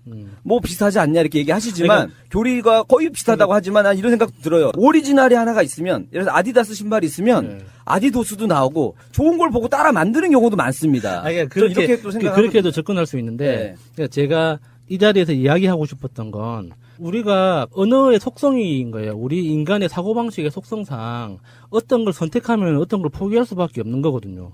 그거는 사고방식, 우리 인간이 가지고 있는 사고의 틀이 그렇게 만들어져 있어요. 그래서 그 인간의 틀 안에 신이라는 존재를 끼워 넣는 순간 이미 우리는 이게 부조리 안에 들어가 버리는 거예요. 그래서 기본적으로 다 같이 친하게 지냅시다 하는 게 저의 소원인 거지. 누구의 종교는 무엇이고 나의 종교는 무엇이고 이렇게 접근하지 않았으면 좋겠다. 이제 그런 거죠. 이해됩니다. 제가 요거를 이제 좀 마무리할게요. 예를 들어서 되게 이 사람이 나쁘다 이렇게 보는 건 아니고요. 어떻게 보냐면 이제 안타까운 눈으로 보는 게 난 정상적이라고 봐요. 만약에 성경대로 사는 사람이라면 이렇게 전혀 다른 신을 내를 잘 모르겠다 이렇게 하는 사람 봤을 때 구원의 관점에서 보면은 되게 이제 안타깝게 봐야 되는 게 맞거든요. 이 사람 이러면 뭐 천국에 못 갈 텐데 이렇게 사랑스러운 눈빛을 바라봐 주는 게 맞는 거예요. 원래가요. 이 사람 나중에 지옥 가면 어떡하지? 이게 맞는 거지. 뭐 너 왜 그렇게 살아? 이렇게 안 돼. 막 이거는 이제 약간 좀 과격한 성향 있는 사람이 그래요. 나랑 같이 지옥 가요. 괜찮아. 저는 갈 겁니다. 자, 여기까지. 천국 가야 돼요. 이게 사실 파격이긴 했잖아요. 그때도 파격이었는데 별로 평가가 안 좋았던 것 같아. 이쪽 저쪽에서. 일단 전달력 좀 떨어지고 이미지도 별로 안 좋고 이런 측면도 있었을 거라고. 원래 그 양반이 지자특혜 이런 개념으로 들어간 거죠. 네. 프리랜서 기자인데 네. 특히 근데 이 앵커 이런 거 원래 앵커라는 개념을 조금 다 아시겠지만 사실 앵커는 엄밀히 따지면 기자가 하는 게 일단 맞고요. 그렇죠. 그리고 그 기자들 중에 대장급 되는 사람이 모든 뉴스를 편집하고 취합해서 자기가 뉴스를 끌어가는 거 이런 관점으로 봐야 되는데 외부에서 들어온 일종의 게스트 같은 사람이 앵커를 끌어가는 것 자체가 일단 말은 안 되는 건데. 예, 그때 그게 되게 파격이었는데 그렇게 할 수밖에 없는 TV조선의 조건이나 이유가 있었죠. 예, 총선에서 패배하고 이제 대선에서까지 이제 그 자유한국당이 패배하면서 TV조선이 되게 위기 의식이 컸던 것 같습니다. 일종의 이제 내부 혁신이었구나, 그것도. 네, 일종의 혁신이었던 거예요. 그런데 별로 좋은 평가를 안 받았죠. 그런데 이 신동욱 이분이 앵커 그냥 어떤 그 하드웨어 쪽으로만 보면 그렇게 나쁘지 않은 사람인데 하드웨어로만 보면 발음이라든지 이런 전달력도 좋은 편인데 근데 문제는 이분이 그 논두렁시계 보도했던 바로 그 앵커잖아요. 그렇죠. 이게 중요한 거예요. 논두렁시계를 보도한 기자만을 탓하면 안 되는 거예요. 예, 앵커가 우리가 이제 지난번에 그 사망한 김지혁이 나왔던 마지막 프로가 있잖아요. 아르곤. 거기에 보면 앵커가 사실은 아이템부터 뭐 방향부터 같이 다 의논하잖아요. 예, 근데 저는 신동욱이 TV조선 간다 이 얘기를 딱 들었을 때 첫 번째 떠오른 게 뭐냐? 논두렁시계 앵커네? 이거였거든요. 그게 저만 그랬을까요? 이 사람이 2005년부터 SBS 메인 뉴스 앵커를 6년 동안 했거든요. 네. 방송국 시스템, 방송사의 시스템으로 가보면 너무나 당연한 거죠. 기자가 물어와서 이거 특종이다 이렇게만 되는 게 아니라 야 이거 가짜 뉴스일 가능성이 있어 걸러내고 이런데 정반대로 추동했을 수도 있죠. 이거 취재해와. 국정원과 검찰과 연관성이 있었다고 하면 악의적으로 보도한 거에는 이 사람의 책임이 기자보다 훨씬 큰 거죠. 이 사람의 책임도 크고요. 그 당시에 SBS 상황. 그러면 더 위에서 관여했을 그렇죠. 수도 있고. 지금 그 당시 사장이 국정원과 연관성이 있다는 보도도 있었으니까요. 그리고 이명박 청와대 비서실장으로 또. 그러네요. 네, 그런 연계가 있습니다. 그러니까 저는 결국은 자기 자리 찾아가는구나. 그러니까요. 네, 그런 생각이었고요. 이야, 진짜 TV조선도요. 거의 SBS 사람으로 거의 각인된 사람을 이게 특제해 가니까 저는 두 가지 생각이 들었는데 하나는 야, TV조선이 진짜 지금 엄청 많은 머리를 굴리고 있을 수밖에 없는 조건이구나. 예. 일단 상업적으로 살아남아야 되는데. 그렇죠. TV조선은 엄성섭을 제외하고는 앵커란 느낌이 드는 사람이 없고요. 엄성섭은 너무 부정적 이미지가 강하고 네. 메인 뉴스 진행하기에는 모든 면에서 딸리신 분이 그분밖에 없어서 이렇게 이제 외부에서 데려와야 되는 나쁜 쪽에 어떤 이미지가 박힌 채널은 있잖아요. 네. 이렇게 사람 몇 명 바꾼다고 되는 것도 아니고 네. 제가 봤을 때는 이것도 이제 안철수랑 비슷한 길을 걷고 있는 거예요. 그 다음에 두 네. 번째는 야, 그러면 이 신모 씨는 얼마 받고 가나? 그러니까 그게 궁금하네. 저는 그런 것도 궁금하더라고요. 네. 요즘에 그 프로야구의 스토브리그라고 들어보신 적 있으세요?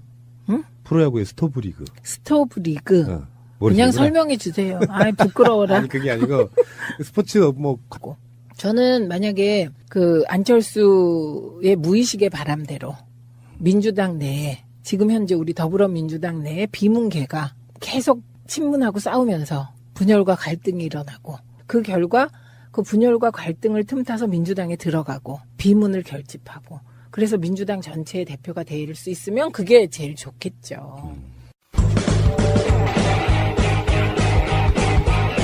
제도로서의 민주주의가 흔들리고 구타는 일은 이제 없습니다. 민주주의가 밥이고 밥이 민주주의가 되어야 합니다.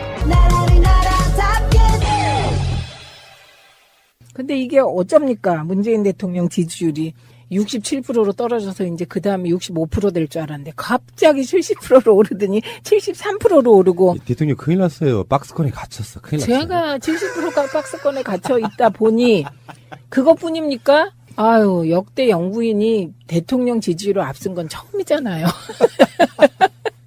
이렇게 되다 보니 민주당에 가서 대권 후보가 되는 건 가능성 제로가 된 겁니다. 예. 그래서 저는 안철수 전 대표의 무의식은 중도 통합을 내세운 자유한국당 세력까지 다 모은 보수의 대통령 후보가 되는 거다. 무의식은. 유승민하고요. 안철수는 약간 좀 엘리트 느낌이 나요. 반면에 홍준표는 약간 잡놈 느낌이잖아요. 그렇다 보니까 심하세요. 뭐 우리가 그렇게 얘기할 수 있죠. 근데 홍준표 자체가 또 법에 걸려 있는 부분들이 있고 그래서 결국에는 무주공산이 될 거야라는 생각도 분명히 있을 것 같은 생각이 들어요. 그렇죠. 그리고 이제 김무성이 들어간 이유가 네, 그거라고 네, 우리가 네. 일찍이 합의한 바잖아요. 그러면 거기에는 뭐 유승민이 들어가면 유승민을 그대로 봐주고 오냐 다 내줄게 이럴까요? 거기도 또 나름 나는 잠룡이다 많거든요. 잡룡이 아니고 잠룡. 잠수에 있는 예. 물 밑에 있는 예. 용들이 많거든요. 그러니까 보세요. 지금 말씀하신 게 어쨌든 자유한국당이 무주공산이 된다. 이 가능성이 몇 프로나 돼요. 한 달 내에 몇 프로. 지금 당장은 없죠. 없다니까요. 그러니까 이게 기다려야 돼. 그런데 기다리다 보면 지지율이 점점 떨어져서 바른정당과 국민의당은 그냥 지지율 2, 3%가 될 수도 있는 거잖아요. 그러니까 우선 그걸 막기 위해서 합쳐야죠. 논란이 있더라도 이슈의 중심에 있다는 것 자체는 정치인들한테 좋은 거잖아요. 그렇죠. 잊혀지지 않으니까요. 그래서 저는 결국 유승민과 안철수는 목표가 같다. 그래서 같이 간다. 그러면 국민의당은 분열을 겪을 것이다. 분열의 시기는 민주당이 결정할 것이다. 저는 그게 조금 달라요, 생각이. 어떤 부분? 어떤 부분이 다르냐면 얼마 전까지는 피상적으로 국민의당이 당 깨지겠네 이렇게 생각했는데 생각보다 바로 그 말씀인데 민주당이 어떻게 하느냐에 따라 달라지겠지만 그렇죠. 네. 민주당이 지금처럼 됐어 좀 부족해도 우리는 지금 우리끼리 간다 이런 느낌으로 주고 있으면은 막 지지고 볶는 척해도 실제로 탈당자 수는 많지 않을 거다. 저는 그렇게 생각하거든요. 탈당이 될 경우 많지 않을 거다. 이것도 일반적으로 맞는 말인데 그런데 이제 한번 생각해 보세요. 호남에서 뭔가를 도모하는 분들이 민주당 안 들어오고 될까요?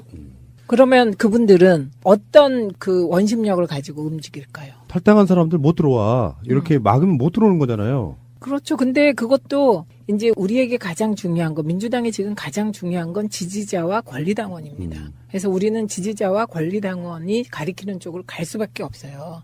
예. 그러면 이제 끊임없이 우리 당에서 지금 국민의 당과의 합당을 주장하는 세력들이 있거든요. 그건 노동자란 말 많이 들어보셨죠? 네, 예전에는 외국인 노동자 이렇게 불렀죠. 사장님 나빠요. 우리가 그런 개그 프로에서 그런 장면을 봤던 것이 벌써 10수년 전 일입니다. 그리고 이제 그들을 우리 사회의 구성을 받아들인다는 의미에서 우리는 이주 노동자라고 부르고 있습니다. 그럼에도 불구하고 제도적으로 정서적으로 그들을 우리 사회 구성원을 어떻게 받아들일까에 대해서는 많은 고민을 필요로 하고 있습니다. 저희 이주 노동 희망센터에서는 그 방법을 좀 더 바깥에서 찾아보고자 합니다. 바로 이주 노동자 현지의 아이들에게 공부할 권리, 펜을 쥐어주는 일입니다. 이 일에는 여러분들의 정말 많은 관심과 참여가 필요합니다. 이주 노동 희망센터에 여러분들이 희망이 되어주시기 바랍니다. 고맙습니다. 방송 중간에 좋아요를 눌러주시면 새날팀들에게 큰 힘이 됩니다. 미리 감사합니다. 세이나. 트위터가 진짜 언론입니다. 자, 2부 시작하겠습니다. 국민의당과 바른정당 이야기 좀 할게요. 유승민의 이중 플레이라고 저는 보는데 이 이야기를 제가 지난주인가 이야기를 했었어요. 네. 유승민은 안철수하고만 하려고 하는 게 아닐 거다. 안철수도. 그렇지. 그러니까 몸값 올리기를 서로 이렇게 보여주고 그렇죠. 있는 모습인데 네. 유승민이 이제 페이스북 같은데 우리가 뭐 국민의당하고만 합당할 생각이 있는 게 아니고 여전히 우리는 자유한국당과의 합당 가능성도 열어두고 있다 이런 식의 뉘앙스로 이제 발표를 하니까 네. 그렇지 않아도 지금 안철수의 그 통합 논의에 불만인 분들이 벌떼처럼 일어나는 상황이 된 거예요. 네. 일단 유승민의 이중 플레이라고 보는 건 안철수는 약간 좀 노련한 정치인들한테 섞는 느낌이 좀 있고요. 유승민은 그것을 역 이용해서 몸값을 올리는 그 느낌이 있단 말이에요. 아, 근데 네. 이건 무의식 중에 두 사람의 목표가 같아요. 보세요. 유승민도 안철수도 목표가 뭘까요? 당대표 아니야. 대선 후보. 네, 차기 대권 후보예요. 그런데 큰 당에. 네. 네. 네. 큰 당의 대권 후보가 돼야 돼. 둘 다. 그 최종 목적지가 그거예요. 그리고 대권 후보만 되고 싶은 게 아니라 대통령이 되고 싶잖아요. 이게 이제 국민의 의사와는 전혀 상관없기 때문에 우리들이 지금 푸나님과 제가 하는 이 말이 우리 애청자들께서는 하나도 안 받아들이실 내용이에요. 근데 우리도 동의한다는 게 아니라 그 생각이 그렇다는 얘기를 하는 거잖아요. 그럼 보세요. 근데 나는 대통령이 되고 싶고 유력한 당의 대권 후보가 되고 싶은데 지금 내가 서 있는 곳이 어디냐? 자괴감이 듭니다. 하나는 벌판 위에, 다른 하나는 그나마 내가 둥지를 틀었던 호남에서 쫓겨날 처지가 된 거예요. 비교를 하자면은 박근혜 청와대와 특별감찰관실이 있는 모사무실이에요. 그런 느낌. 그런 느낌이죠. 네. 그런데 보면 지지율도 꼴찌에서 누가 꼴찌냐를 다투고 있다고요. 1, 2등을 다투는 게 아니라. 그러면 공이 내가 대통령 되고 유력당이 되려면 내가 서 있는 이 상황에서 가장 내 몸집을 불려야 될 거잖아요. 그럼 몸집 불리기를 하면 어떻게 될까요? 어떻게 하는 게 좋을까?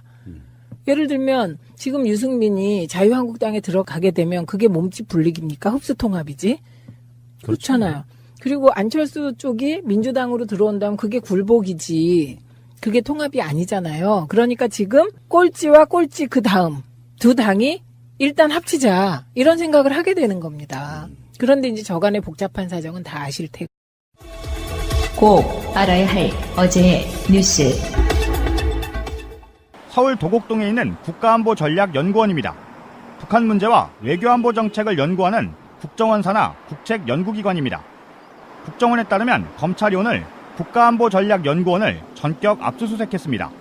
연구원이 미국 스탠포드 대학의 한 단체 계좌로 용도가 불분명한 수상한 자금 200만 달러, 우리 돈으로 20억 원가량을 송금한 것이 확인되면서입니다.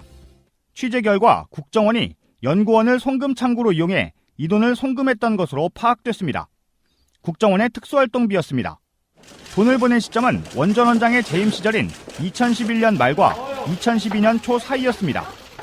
당시 송금에는 국정원 기획조정실 직원들 여러 명이 관여했습니다. 이들은 최근 검찰에 나와 원전 원장의 지시를 받아 돈을 만들어 미국으로 보냈다는 취지로 진술한 것으로 알려졌습니다. 국정원과 검찰은 원전 원장이 국정원 특활비를 개인적으로 유용할 계획을 세우고 미국으로 빼돌린 것으로 강하게 의심하고 있습니다.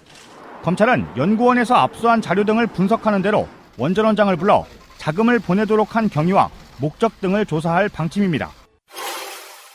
2013년 3월 21일 원세훈 전 원장은 퇴임식을 이례적으로 저녁에 서둘러 치렀습니다. 사흘 뒤 미국으로 출국할 것이란 보도도 나왔습니다. 미국 스탠포드 대학의 객원연구원으로 장기 체류할 예정이라는 겁니다. 전직 국가정보기관의 장이 특별한 직책도 아닌 객원연구원을 맡는다는 건 국격을 떨어뜨리는 일이라며 논란이 일었습니다.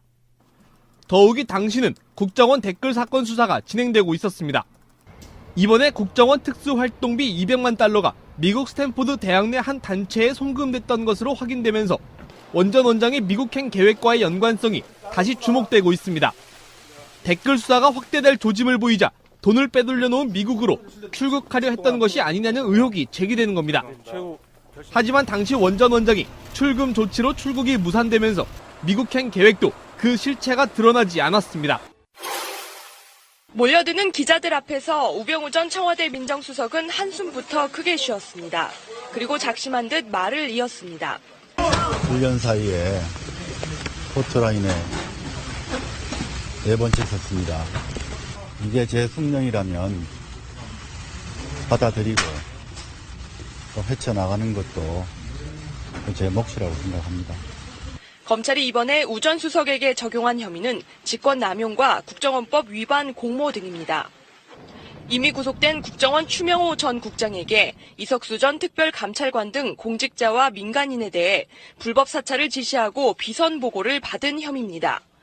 앞서 검찰은 추 전 국장과 최은수 전 국정원 2차장을 상대로 우 전 수석에게 사찰 결과를 보고했다는 진술을 확보한 것으로 알려졌습니다. 검찰은 또 우 전 수석이 문화예술인을 배제하는 블랙리스트 명단을 관리하는 데도 관여한 것으로 보고 있습니다. 검찰은 오늘 최 전 차장에 대해 구속영장을 청구했고 우 전 수석에 대해서도 조만간 구속영장을 청구할 계획입니다. 특히 우 전 수석이 지인을 통해 다른 피의자들과 연락을 주고받은 정황을 포착해 증거 인멸 의혹을 집중 수사하는 등 세 번째 구속영장 청구에 만전을 기하고 있습니다. 안녕하세요. 반갑습니다. 배우 권혜영입니다. 여러분들 2주 현실 정치공학적으로 필요하기 때문에 개혁 법안을 통과시키려면 필요하기 때문에 과반수 넘겨보자. 네, 그런 입장들이 있습니다. 근데 거기에 대해서 강한 반론도 있죠. 그렇죠. 예. 과반수 안 해봤냐? 그때도 개혁 법안 통과 못 시켰다. 이런 반론도 있는 상황이죠. 그런데 저는 일단 가장 중요한 건 아무도 이 이유를 모른다. 그렇죠. 그러나 장기적으로 보면 안철수는 그러니까 유승민은 말할 것도 없고 안철수 대표는 자유한국당 쪽 플러스 어쨌든 그걸 보수 대통합이라고 해야 될지 보수 대 야합이라고 해야 될지 뭔지 모르겠습니다. 그쪽에 후보가 되는 길로 갈 것이다. 근데 안철수는 약다는 느낌이 드는 게 국정주의 이야기하면서 자기의 이제 정체성을 더 우클릭했잖아요. 네. 우리가 알고 있는 새정치는 사실 진보적 느낌이 더 강한 거였단 네, 말이에요. 네, 네. 그러면서 스멀스멀 저쪽으로 가고 있는데 애초에 국중주의를 주장한 이유가 틈새 시장이 아니고 저쪽에 큰 시장이 있는 거 내가 먹어야겠다 이 생각까지 하고 있는 게 보인다는 거잖아요. 그렇죠. 예. 근데 이제 유승민은 그렇다 치고 뭐 사실 뭐 관심도 별로 없고요. 안철수 씨한테는 제가 그런 얘기 하나 해드리고 싶어요. 그러니까 저는 이제 안철수 씨보다는 정치를 해본 경험은 없지만 바깥에서 객관적으로 보면 이 양반은 태도가 너무 나빠. 그러니까 태도 때문에 결국 망한 정치인 중에 하나예요. 그 싸가지 없는 말을. 그거는 빙산의 일각이고. 근데 그 빙산의 일각이 빙산의 본질을 드러낼 수도 있어요. 일단 안철수는 소통의 느낌이 없는 사람이고 첫 번째. 그리고 일반 대중의 정서를 너무 몰라요. 그리고 순진한 척 하는데 알고 보면 굉장히 그 조작이나 이런 게 능한 사람이야. 밖으로 내 보이는 태도가 반전 효과가 있어요. 홍준표가 그러는 건 그런가 보다 해서 실망하지 않아요. 오히려 기대치에 부응했다고 새끼 재밌네 이런 느낌이란 말이에요. 보통 사람은. 근데 안철수는 순진한 듯한 얼굴로 더 어마어마한 것들을 보여주니까 그 태도 때문에 곧 망한다 이렇게 보는 거예요. 저 다 동의하면서요. 혹시 안철수 대표는 내가 하면 이 모든 게 새정치다 이렇게 생각하지 않나 그런 생각이 듭니다. 어느 날 제가 안철수 씨를 보고 느끼는 게 그런 느낌이었거든요. 정말 독불장군 스타일이구나. 다른 이야기인데요. 비유를 들자면 이런 거예요. 언젠가 정권교체 이후에 제가 엄청나게 비난을 받은 적이 있어요. 악플로 한 2, 3일 동안을. 아, 왜요? 뭐 이유는 뭐 까먹었는데 저는 잘 까먹어요. 까먹어야 돼 이런 걸 하지. 까먹어야 돼. 예. 예. 내가 평소에 생각해왔던 것들을 이야기를 했는데 굉장히 한 3, 4일 동안 악플이 달리더라고. 2, 3일 동안. 아, 좀 서운하더라고요. 내 생각이 진정성을 사람들이 오해하고 있구나. 근데 유시민 작가가 까이는 거 보고 강경화 때 엄청 까였죠. 까이는 거 보고 시대가 이렇게 바뀌었구나.